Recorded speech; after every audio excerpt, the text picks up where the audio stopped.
भारत और चाइना के संबंधों की बात करें तो ये आज के समय इतिहास के सबसे निचले स्तर पर है। लद्दाख LAC पर अगर 1-2 पॉइंट्स को छोड़ दें तो बाकी कई जगह पर डिसएंगेजमेंट प्रोसेस अभी भी पूरा नहीं हुआ है और आज भी वहां पर दोनों देशों की सेनाएं कुछ ही मीटर की दूरी पर एक दूसरे के ऊपर टैंक, तोपें और मिसाइल तान कर बैठी हैं। लेकिन फिर भी ये देखा जा रहा है कि भारत में कोविड-19 के बिगड़ते हालातों को लेकर चाइना भारत की मदद करने के लिए काफी इंटरेस्टेड दिखाई दे रहा है। सबसे पहले तो उनकी फॉरेन मिनिस्ट्री के स्पोक्स पर्सन कई बार भारत को मदद का ऑफर दे चुके हैं, जिस पर कोई बात ना बनती देख मोर्चा चाइना के फॉरेन मिनिस्टर वांग यी ने खुद ही संभाल लिया था और चाइना की तरफ से भारत की मदद करने की प्रतिबद्धता जताई थी। उन्होंने 2 दिन पहले भारतीय फॉरेन मिनिस्टर एस जयशंकर साहब को भी एक लेटर लिखा था, जिसमें उन्होंने चाइना की तरफ से भारतीय सरकार को मदद की पेशकश की थी।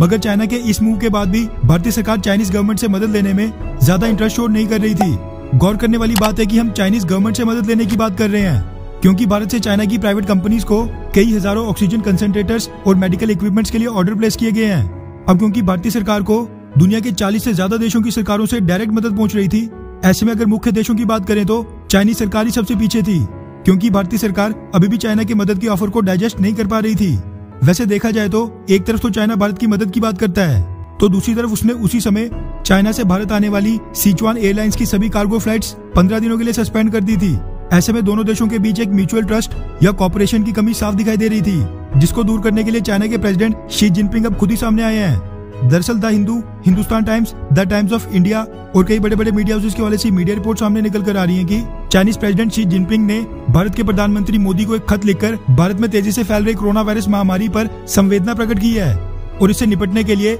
हर प्रकार का समर्थन और सहायता प्रदान करने की पेशकश की है।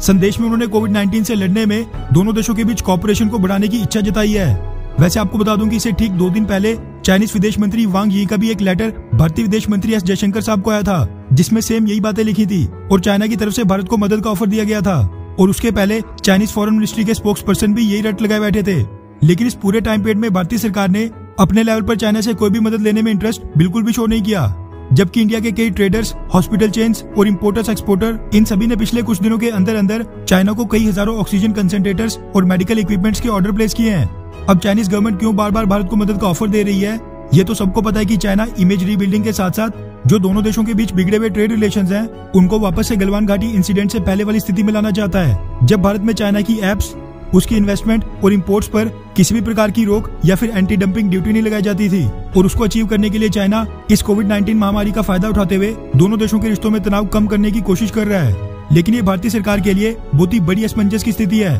क्योंकि अभी गलवान घाटी इंसिडेंट को पूरा 1 साल भी नहीं हुआ है, जिसमें हमारे 20 जवान शहीद हुए थे।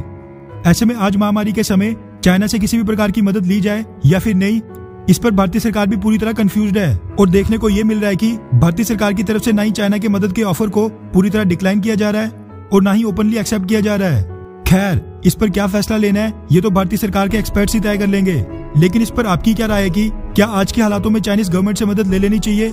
हाँ या फिर नहीं? नीचे कमेंट करके अपनी राय जरूर बताएं। अच्छा सुनो, चैनल को सब्सक्राइब करो, उसके बाद घंटी बजा देना ताकि अगली वीडियो आपसे मिस ना हो पाए। Thank you.